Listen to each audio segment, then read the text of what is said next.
ನಮಸ್ಕಾರ ಬಂಧುಗಳೇ. ಅರಬ್ಬಿ ಸಮುದ್ರದ ತೀರದಲ್ಲಿರುವ ಆ ಪುಣ್ಯಕ್ಷೇತ್ರದ ಮಣ್ಣಿಗೆ ಹೋದರೆ ಸಾಕು, ಮನಸ್ಸಿಗೆ ಒಂದು ರೀತಿಯ ಅನಿರ್ವಚನೀಯ ಶಾಂತಿ ಸಿಗುತ್ತದೆ.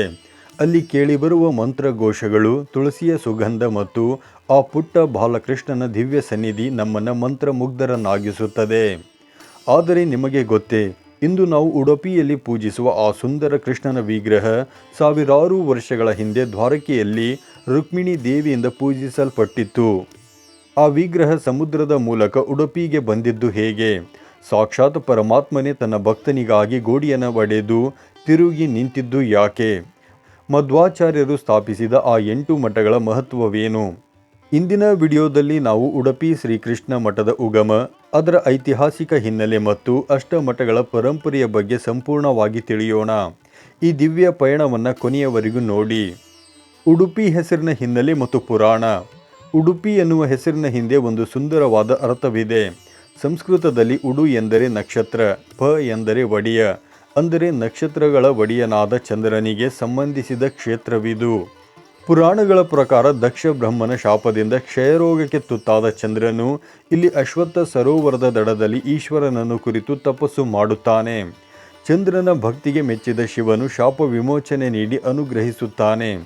ಚಂದ್ರನು ತಪಸ್ಸು ಮಾಡಿದ ಈ ಭೂಮಿಯೇ ಇಂದು ಉಡುಪಿ ಎಂದು ಕರೆಯಲ್ಪಡುತ್ತಿದೆ.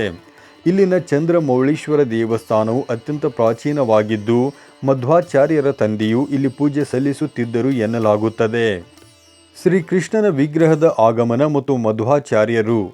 ಉಡುಪಿಯ ಇತಿಹಾಸದಲ್ಲಿ ಶ್ರೀ ಮಧ್ವಾಚಾರ್ಯರ ಪಾತ್ರ ಅತ್ಯಂತ ದೊಡ್ಡದು. ದ್ವೈತ ಸಿದ್ಧಾಂತದ ಪ್ರತಿಪಾದಕರಾದ ಇವರು ಒಮ್ಮೆ ಮಲ್ಪೆ ಸಮುದ್ರದ ತೀರದಲ್ಲಿ ಸಂಧ್ಯಾ ವಂದನೆ ಮಾಡುತ್ತಿರುವಾಗ ಸಮುದ್ರದಲ್ಲಿ ಸಂಕಷ್ಟಕ್ಕೆ ಸಿಲುಕಿದ್ದ ಒಂದು ಹಡಗನ್ನು ನೋಡುತ್ತಾರೆ. ತಮ್ಮ ಯೋಗ ಶಕ್ತಿಯಿಂದ ಆ ಹಡಗನ್ನು ರಕ್ಷಿಸಿದ ಮಧ್ವಾಚಾರ್ಯರಿಗೆ ಹಡಗಿನ ನಾವಿಕನು ಕೃತಜ್ಞತೆಯಾಗಿ ಏನನ್ನಾದರೂ ಪಡೆದುಕೊಳ್ಳುವಂತೆ ಕೇಳುತ್ತಾನೆ. ಆಗ ಆಚಾರ್ಯರು ಹಡಗಿನ ಮೂಲೆಯಲ್ಲಿದ್ದ ಗೋಪಿ ಚಂದನದ ಮುದ್ದೆಯನ್ನು ಕೇಳಿ ಪಡೆಯುತ್ತಾರೆ. ಆ ಮುದ್ದೆಯನ್ನು ತೊಳೆದಾಗ ಅಲ್ಲಿ ಸಾಕ್ಷಾತ್ ವಿಶ್ವಕರ್ಮನಿಂದ ನಿರ್ಮಿತವಾದ ರುಕ್ಮಿಣಿ ದೇವಿಯಿಂದ ಪೂಜಿಸಲ್ಪಟ್ಟ ಕೃಷ್ಣನ ದಿವ್ಯ ವಿಗ್ರಹ ಪ್ರಕಟವಾಗುತ್ತದೆ. ಇದೇ ವಿಗ್ರಹವನ್ನು ಆಚಾರ್ಯರು ಮಕರ ಸಂಕ್ರಾಂತಿ ಎಂದು ಉಡುಪಿಯಲ್ಲಿ ಪ್ರತಿಷ್ಠಾಪಿಸುತ್ತಾರೆ. ಕನಕದಾಸನ ಭಕ್ತಿ ಮತ್ತು ಕನಕನ ಕಿಂಡಿ. ಉಡುಪಿ ಕೃಷ್ಣ ಎಂದರೆ ನಮಗೆ ಮೊದಲು ನೆನಪಾಗುವುದೇ ಕನಕನ ಕಿಂಡಿ. ಭಕ್ತ ಕನಕದಾಸರು ಉಡುಪಿಗೆ ಬಂದಾಗ ಜಾತಿ ಪದ್ಧತಿಯ ಕಾರಣದಿಂದ ಅವರಿಗೆ ಮಠದೊಳಗೆ ಪ್ರವೇಶವಿರಲಿಲ್ಲ. ಆದರೆ ಅವರ ಭಕ್ತಿ ಎಷ್ಟಿತ್ತೆಂದರೆ ಮಠದ ಹಿಂಭಾಗದಲ್ಲಿ ಕುಳಿತು ಕೃಷ್ಣನನ್ನು ಸ್ತುತಿಸುತ್ತಾ ಕೀರ್ತನೆಗಳನ್ನು ಹಾಡತೊಡಗಿದರು. ಭಕ್ತನ ಕರೆಗೆ ಓಗೊಟ್ಟ ಪರಮಾತ್ಮನು ಕನಕದಾಸರಿಗೆ ದರ್ಶನ ನೀಡಲು ಪಶ್ಚಿಮಾಭಿಮುಖವಾಗಿ ತಿರುಗಿ ನಿಲ್ಲುತ್ತಾನೆ ಮತ್ತು ಗೋಡೆಯು ಬಿರುಕು ಬಿಟ್ಟು ದರ್ಶನ ನೀಡುತ್ತದೆ. ಅಂದಿನಿಂದ ಇಂದಿನವರೆಗೂ ಭಕ್ತರು ಮೊದಲು ಆ ಕಿಂಡಿಯ ಮೂಲಕವೇ ಕೃಷ್ಣನ ದರ್ಶನ ಪಡೆಯುವ ಸಂಪ್ರದಾಯ ಬೆಳೆದು ಬಂದಿದೆ. ಅಷ್ಟಮಠಗಳು ಮತ್ತು ಪರ್ಯಾಯ ಪದ್ಧತಿ.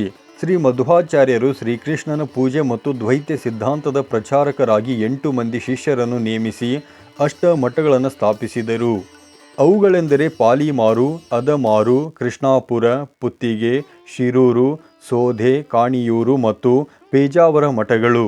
ಈ ಮಠಗಳ ನಡುವೆ ಪೂಜಾ ಕೈಂಕರ್ಯಗಳನ್ನು ಹಂಚಿಕೊಳ್ಳುವ ಪರ್ಯಾಯ ಎಂಬ ವಿಶಿಷ್ಟ ಪದ್ಧತಿ ಜಾರಿಯಲ್ಲಿದೆ.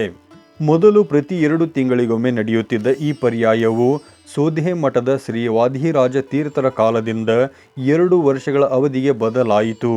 ಕೃಷ್ಣಾಪುರ ಮಠದಲ್ಲಿ ಕಾಳಿಯ ಮರ್ದನ ಕೃಷ್ಣನ ವಿಗ್ರಹವಿದ್ದು, ಇಲ್ಲಿನ ಕಟ್ಟಡಗಳು ಅದ್ಭುತವಾದ ಮರದ ಕೆತ್ತನೆಗಳಿಂದ ಕೂಡಿದೆ.